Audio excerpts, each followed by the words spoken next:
And that doesn't sound like somebody who's cowering and taking responsibility for something they didn't do.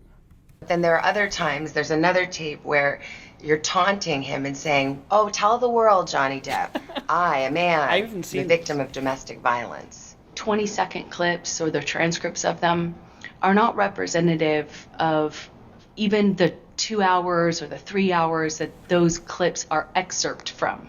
Could your side have just put the whole 3 hours in then? I'm not a lawyer. As I testified to, I was talking in those recordings as a person in extreme amount of emotional, psychological, and physical distress.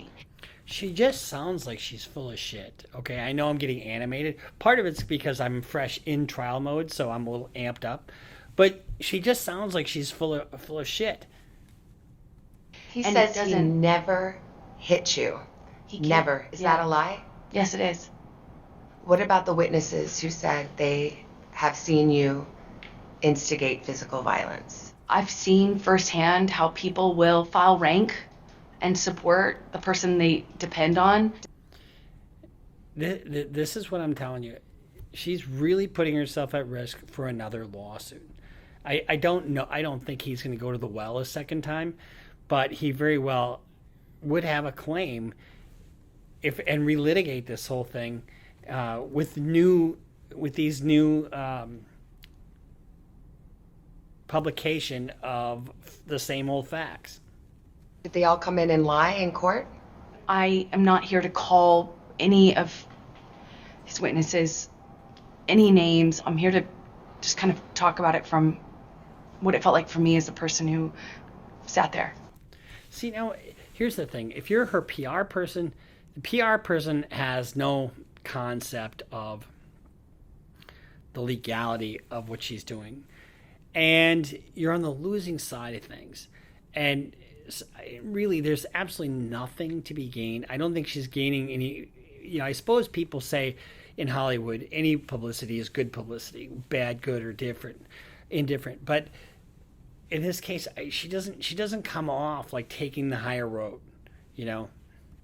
When I asked his lawyers, "Why do you think you won?" And the answer I got was, because she never took responsibility for anything she did in the marriage. I did do and say horrible, regrettable things throughout my relationship. Here's the thing: is she able, in the course of this interview, to say anything that either is mea culpa, I did this wrong or that wrong, or say anything that makes you feel, oh, you know what, I can understand why she said those things, or just put herself in a positive light. She's on the complete defensive throughout this whole interview, and I think she should have just let it breathe. I behaved in horrible, almost unrecognizable to myself ways. Bullshit. There's so much, I have so much regret. I freely and openly and voluntarily talked about what I did. I talked about the horrible language. I talked about being pushed to the extent where I didn't even know the difference between, right and wrong. I will always continue. To the point where she didn't even know right from wrong. Does that make any sense? She should have had these canned answers. I don't know who her PR person is, but she should have had much better answers. And she certainly could have taken the high road and say, you know what, it's unfortunate that we lost.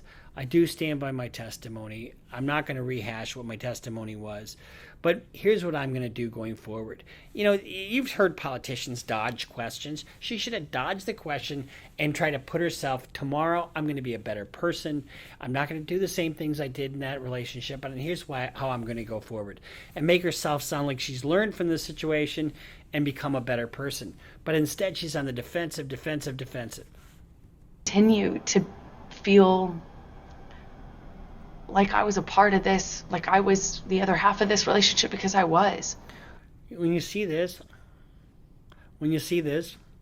that's like, you're full of shit. You're just, and in other words, she's not believing what she's saying. And it was ugly and could be very beautiful. It was very, very toxic. We were awful to each other. You know, I made a lot of mistakes. A lot of mistakes. But I've always told the truth. Not true. I've always told the untruth. Well, that's our reaction to Amber Heard's foray into the live, or not live, but into the interview with Savannah Guthrie. I thought Savannah Guthrie did a good job, but it really, I mean, she really should have picked and chose who she was going to do this in front of, how she was going to do it, had been a little more careful, instead of just rehashing how she got her ass kicked. And that's really what it came down to. And like Savannah Guthrie said, she didn't take responsibility for anything except for maybe saying that she, said some things that were bad. But she never started a fight, even though she said she started a fight. Anyway, I don't think it was wise. It was, she came off even worse than Elaine did, if that was possible. So, and here's the thing: I don't really have a axe to grind, either with Amber Heard or Johnny Depp. I could kind of give a shit less about either one of them. I like Johnny Depp. I love his movies. I thought he testified in a charming and kind of self-effacing way, and he didn't get rattled. She got rattled. And in fact, you can tell the angst on her face that she knows this interview is not going the way she was hoping. And it's over. It's done.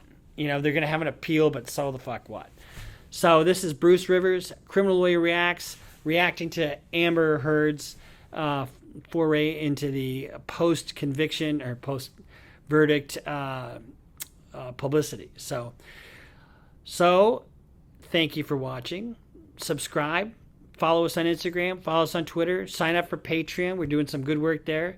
We've got a message we're trying to sell, and Amber should have taken heed of that message. Stop yourself snitching, and we'll see you next time here on Criminal Lawyer Reacts.